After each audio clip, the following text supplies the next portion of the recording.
Did Jesus really perform miracles? Did he raise people from the dead? Was he actually who he said he was?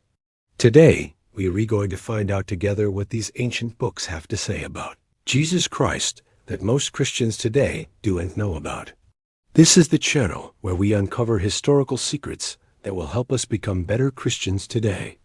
In this video, we are diving into what many scholars call the lost books of the Bible, specifically the books of the Maccabees. You might be saying, wait, you mean like the 12 days of Christmas or Happy Birthday? No, not those Maccabees. These Maccabees are an important part of our Christian heritage. They give us details about the time period of Jesus' birth and life, as well as shed light on some mysteries surrounding his death and resurrection. But first, let me ask you a question. Why do some people think that these books were removed from the Bible? Have you ever read them? Let me know in the comments section below if you have. So many Christians today haven't read these books, yet they are filled with so much history and revelation. But before we get into the main points I want to cover today, let's dive into what the books of the Maccabees actually are. The books of the Maccabees were written between the 2nd century BC and the 1st century AD. They were originally written in Hebrew and Aramaic, but this translation is available in Latin. For centuries, they were an integral part of the Septuagint, which is the Greek translation of the Hebrew Bible. And most Christians today accept the Old Testament as the same as what can be found in the Hebrew Bible.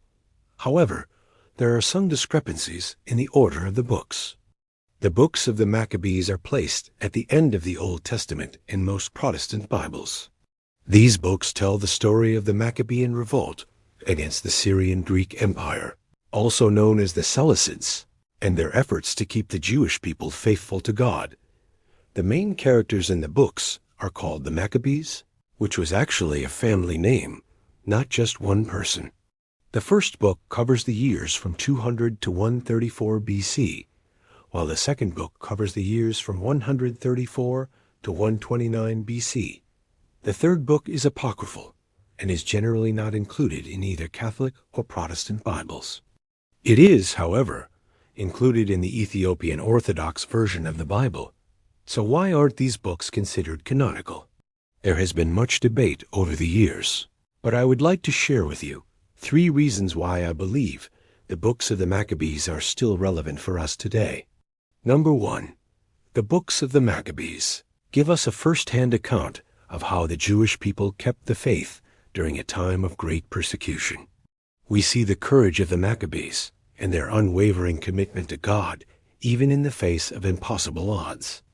Their story reminds us that no matter how difficult the circumstances may seem, we should never compromise our beliefs. Number 2, the books of the Maccabees contain important historical information that helps us to understand the context of Jesus' birth and ministry. They provide details about the political and social situation in Judea during the time of the Maccabees, as well as the religious practices of the Jews at that time. This information is especially helpful in understanding the Gospels and the historical Jesus. For example, in 2 Maccabees chapter 7, verses 36 to 38, it says, "The Lord will raise up for himself an everlasting kingdom, and his people shall never be humbled again in all future ages. Blessed be the Lord. O my son, for I know that you fear the Lord from the depths of your heart. For this crown of yours shall be a defense for you from your enemies, and with it you shall be granted incorruptible life." In this passage, it talks about the raising up of an everlasting kingdom. Could this be referring to the Messiah that the Jews were looking for at the time? And finally, number 3, the books of the Maccabees contain inspiring stories of courage, faith, and hope.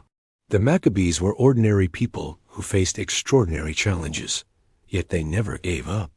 Their story encourages us to keep going when we feel like giving up. So what are some of the secret revelations contained within these books?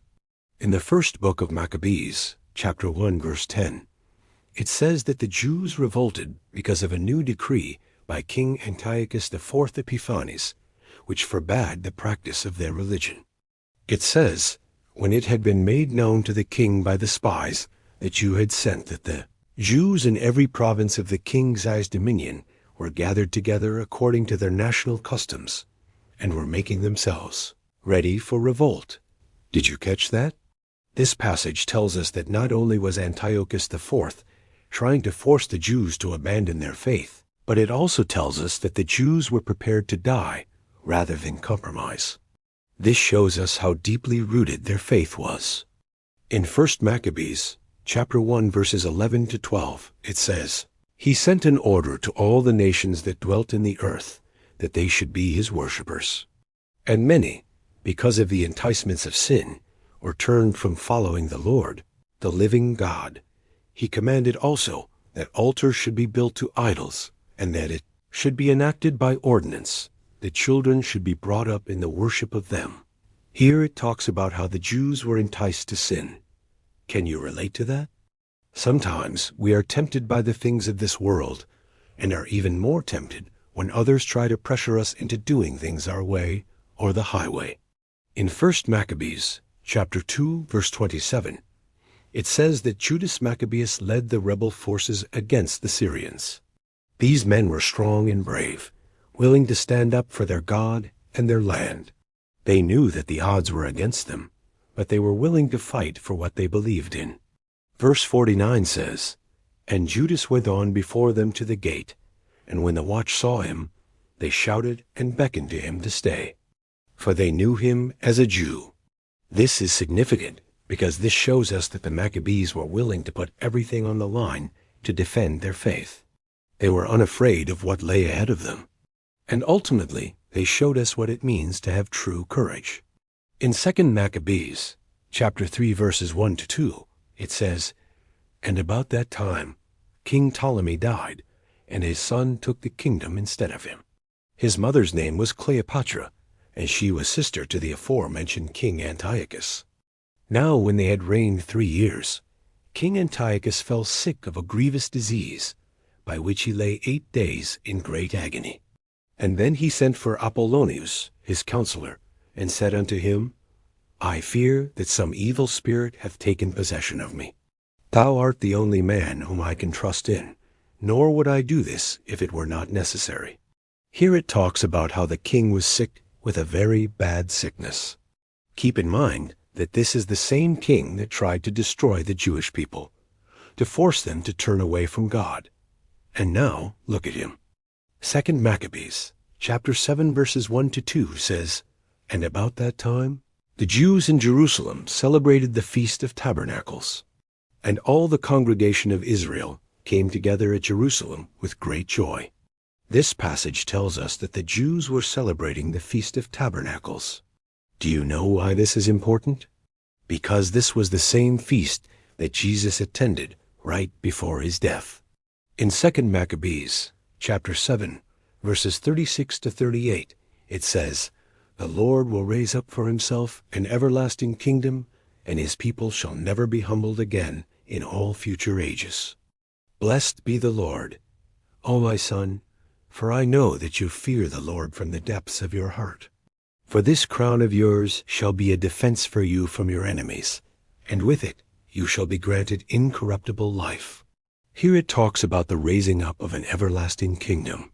Could this be referring to the Messiah that the Jews were looking for at the time? Finally, let's look at 2 Maccabees, chapter 12, verses 40 to 45.